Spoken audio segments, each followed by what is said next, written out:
I'm Danica Patrick, and I'm pretty intense.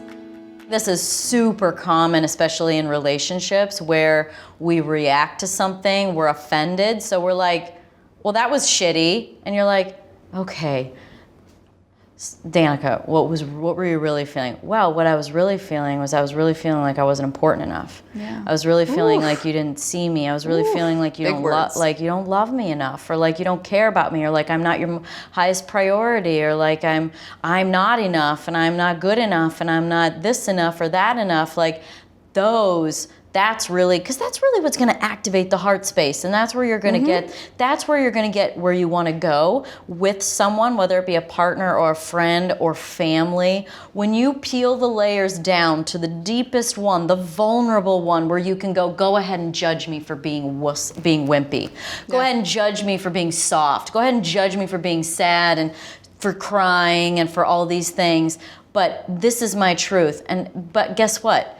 If you can just practice that vulnerability of going to a space that feels really uncomfortable, you're gonna find somebody meet you there.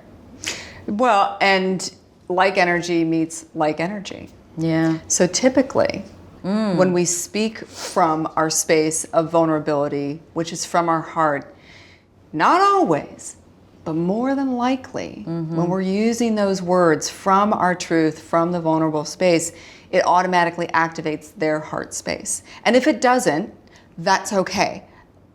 You just move on from that. And sometimes when I'm in a space and I'm having a difficult conversation with my husband, it depends on where we're at. And if whether it's me or him, and if we're feeling a little bit of resistance, sometimes we just need to take a break and then readdress it when we can step into that heart space. Because the conversations that are not met with the same energy, it is like oil and water. That does kind of happen. Sometimes it happens where somebody's not ready to hold space for that emotion. True. And that happens. And Totally. that's hurtful, and that's where there has to be an understanding with your family or your partner or your friends where you say, you have to trust, there has to be an understanding that emotion needs to be honored, right? That deep, sad, vulnerable emotion, when you feel sad about something, when you feel, you feel not seen, you feel unimportant, you feel like you're not listened to, you feel like you're not valuable or you're not a priority, whatever it may be.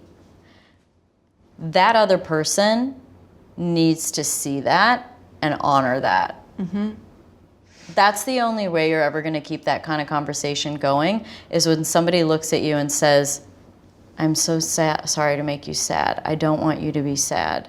That was never what I was intending. And that's usually the answer, right? But they can't react to you like, that's ridiculous. Why do you even think that? That's not the space where you're exactly right. Where you're going to come together. So there has to be an understanding with vulnerability with whoever it's with, that they have to honor that, right? Because then you're going to grow from there, but you're never going to grow from a space where somebody is judging. Right. Because they don't, defending, right? They're not even barely probably listening to your vulnerability, because it's almost impossible to not connect with the vulnerability, because it's from your heart. Yeah.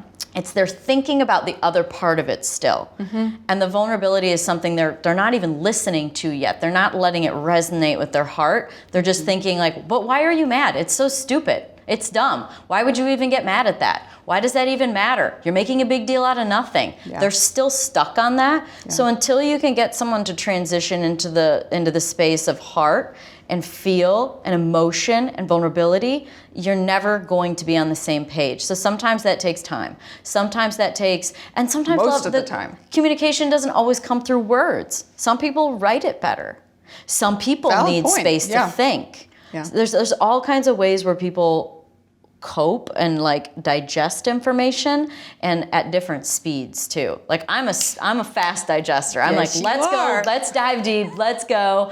And I'm like, why don't you hear me? And sometimes people just need some time, and they need their own ways, right?